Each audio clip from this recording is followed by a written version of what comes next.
মানুষ চিনা বড় দায় রে, আপন মানুষ বোঝা বড় দায়। চাইলে তারে যাই না বলা, বুকের ভিতর কষ্টের মেলা।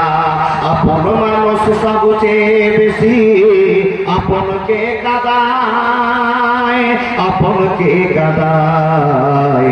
আপন মানুষ চিনা বড় দায় রে, আপন মানুষ বোঝা বড় দায়।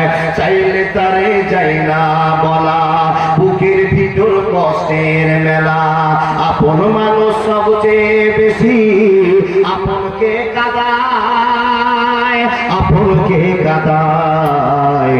আপন মানুষ চিনা বড় দায় রে, আপন মানুষ বোঝা বড় দায়।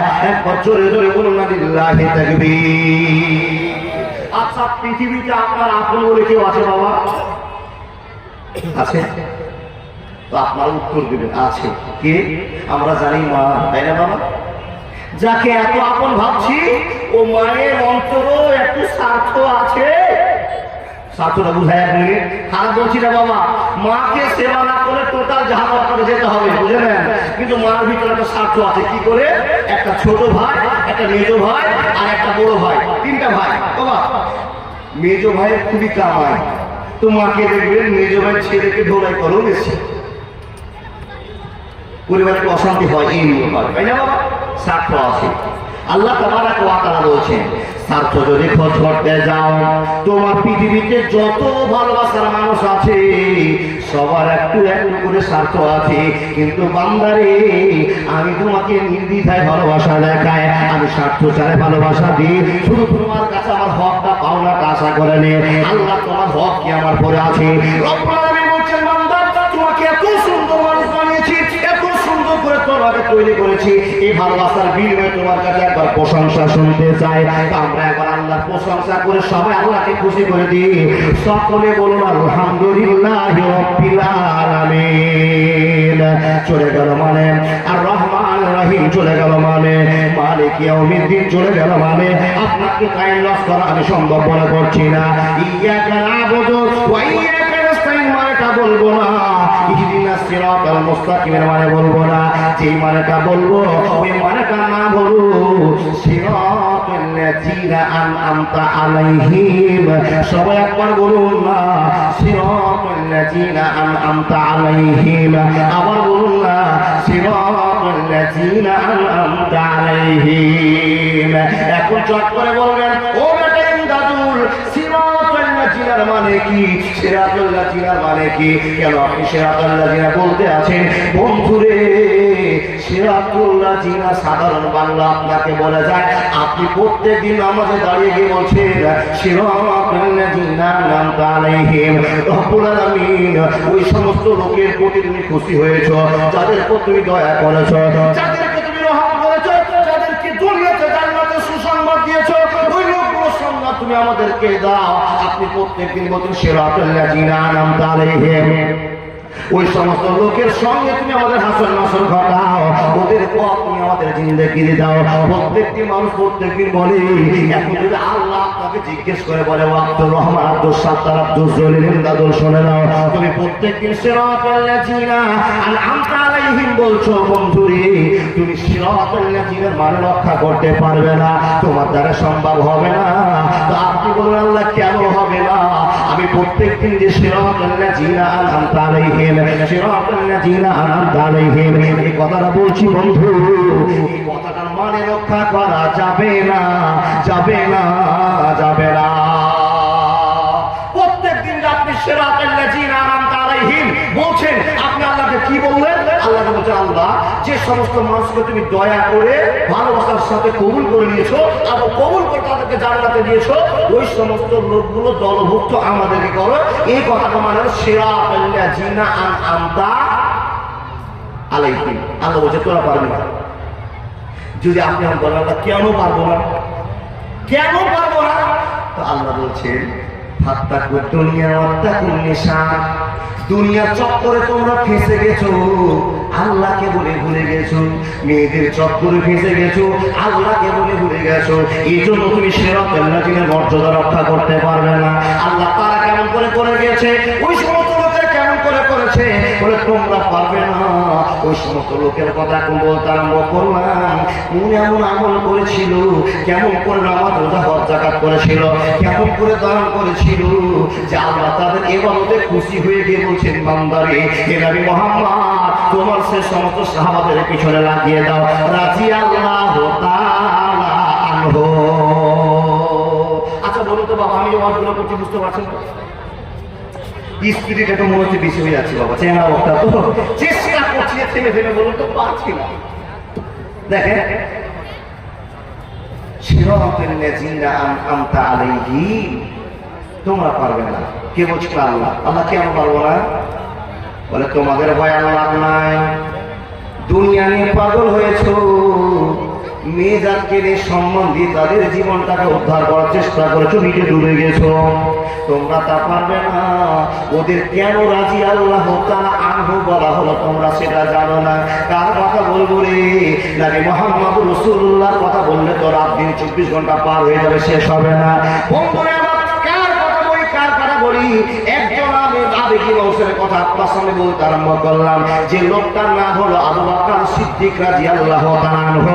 উনি প্রত্যেকদিন বলতেন সিরাতুল লাযিনা আনআমতা আলাইহিম। তো বন্ধুরা সিরাতুল লাযিনার মানেটা কেমন করে প্রাধান্য দিয়েছি, কেমন করে আবু বকর সিদ্দিক আল্লাহকে ভালোবাসা দেখিয়েছি। এই আল্লাহর বান্দারা আপনারা চেষ্টা করবেন, আমি আবু বকরের পরিচয় দিব ইনশাআল্লাহ।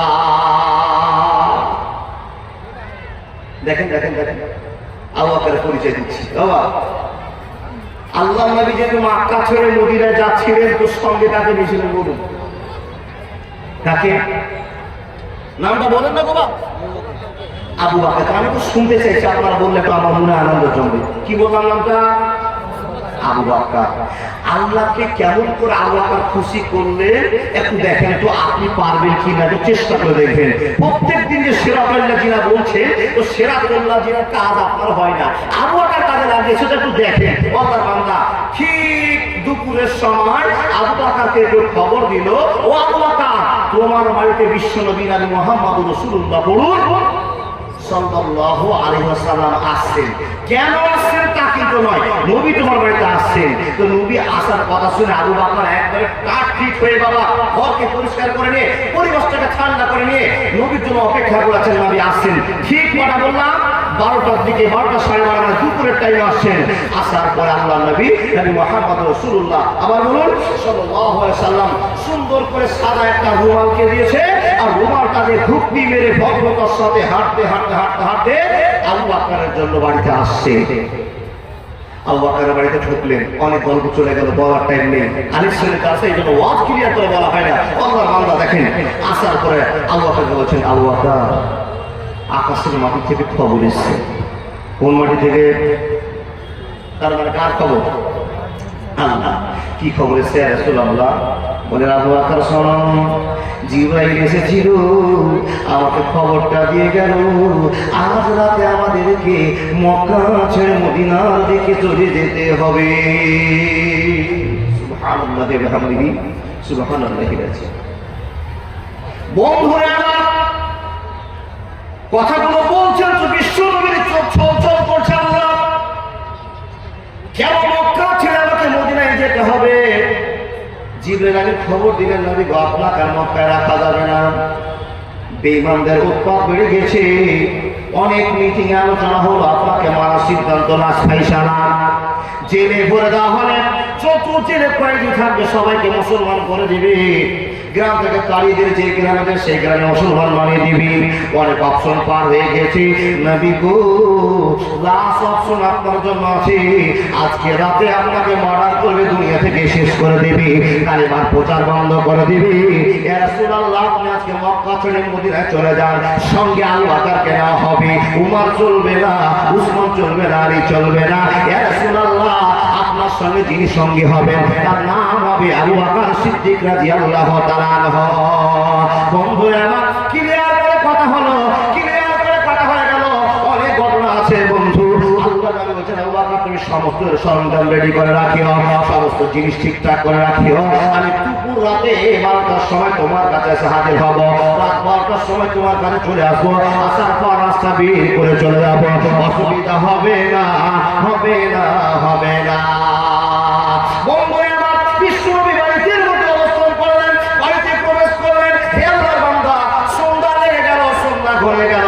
এমন তো সময় ঘটনা চালু হয়ে গেল, 17টা বংশের 17টা লোক বড় বড় তারওয়াল নিয়েছে, হাইসা নিয়েছে, ছোরা নিয়েছে। আজকে বিশ্বনবীর শেষ রাতের পরিচয় দিতে হবে। বন্ধুরে 17 জন লোক পাহারা দিয়ে নবীর বাড়িকে ঘেরাও করে বসে আছি। আল্লাহর বান্দা জিবরিল আমিন বারবার আসার খবর দিয়ে যাচ্ছে। নবী তো সময় পার হচ্ছে, সময় পার হয়ে যাচ্ছে। সন্ধ্যা 6টা হলো, 7টা হলো, 8টা হলো। বন্ধুরে রাত গভীর হলো, বেঈমানদের আনাগোনা বেড়ে গেল। পাহারা দিয়ে বসে আছে, নবী কখন বাড়ি থেকে বের হবে আর কখন নবীকে বিদায় দেওয়া হবে, তাকে মেরে দেওয়া হবে। আল্লাহর বান্দারা এমন সময় পার হয়ে যায়, পার হয়ে যায়। হঠাৎ করে একটা ঘটনা ঘটে গেল। আল্লাহ তাবারক ওয়া তাআলা জিবরাইলকে বললেন, রে জিবরাইল, আমার বন্ধুকে বাড়ি থেকে বের করে দাও, সিদ্ধান্ত করে আসো, বের করে দিয়ে আসো। কি করে বের করতে হবে? আমি আল্লাহ খেলার মালিক, আমি আল্লাহ কেমন করে বের করবো পৃথিবীর কেউ জানে না, শুধু তুমি যে খবরটা দিয়ে দাও। 17 জন বাইরে লোক পাহারা দিয়ে বসে আছি। বন্ধুরে এমন তো সময় আপনাদের গল্পটা বারবার শোনা আছি। হযরত আলীকে ডাকা হলো, রে আলী শোন। আলীকে ডাকা হলো, আলী আসলেন। আসার পর বলছে, আলী শুনে নাও, বেশি কথা বলার টাইম নাই, আমার কাছে বিধবার টাকা জমা আছে, মাদ্রাসার টাকা জমা আছে, বাইতুল মালের টাকা জমা আছে। রে আলী শুনে নাও, এই টাকা শোধ করে যদি আমি মরে যাই, কোনদিন জান্নাতের আশা করা যাবে না। আমি তোমাকে টাকা ঘোষণা দিয়ে যাচ্ছি, শুনে নাও, যার যার টাকা তোমাকে সম্পূর্ণ ইসলামে ধরিয়ে দিয়েছি। এ আলী শুনে নাও, সকাল 10টা হলে তাদের প্রাপ্য তুমি ফিরিয়ে দিবি। আর বেশি গল্প করার টাইম নেই, আমি তোমাকে সজাগ করে দিলাম। আমি যে বিছানাতে ঘুমিয়েছিলাম, ওই বিছানা তুমি লম্বা হয়ে ঘুমিয়ে যাও। আমি যে চাদরটা পরেছিলাম, চাদরটা দিয়ে মাথাকে ঢেকে তুমি শুয়ে যাও। সব গল্প ক্লিয়ার হয়ে গেল। বন্ধু আমার, বিশ্বনবী বাড়ি থেকে বেরিয়ে যাবেন, 17 জন লোক গেটের বাইরে দাঁড় হয়ে আছে নবীকে মারার জন্য। জিবরাইল আমিন বলছেন, নবীকে টেনশন করিয়েন না, টেনশন করিয়েন না। পৃথিবীর টেনশন একদিকে, আপনার রব আল্লাহ টেনশন একদিকে। জোরে জোরে বলুন লিল্লাহি তাকবীর। আরবে বিনয় নয় মিশরে, ইরাক ইরান নয় ভারতে, সারা পৃথিবীর মাটিতে নবী তোর আইন চলে। যেতে হবে খালি হাতে আল্লাহ তোর দরবারে। একবার জোরে জোরে বলুন সুবহানাল্লাহ। বন্ধুরা আমার, বিশ্বনবী বেরিয়ে যাচ্ছেন। আল্লাহ তাবারক ওয়া তাআলা জিবরাইলের মাধ্যমে বলেছেন, নবী গো, ছোট্ট করে একটা আল্লাহ প্রশংসা করেন। প্রশংসার কথা আপনাকে শোনাতে আরম্ভ করলাম। আল্লাহ নবী যখন চুটকুট কুটকুট কুটকুট করে আস্তে আস্তে সূরাটা পড়তে আরম্ভ করেছেন, একটা পড়তে আরম্ভ করেছেন। ওয়া জাআলনা মিন বাইনি আইদিহিম সাদ্দাও ওয়া মিন খালফিহিম সাদ্দান ফাআগসাইনাহুম ফাহুম লা ইবসিরুন।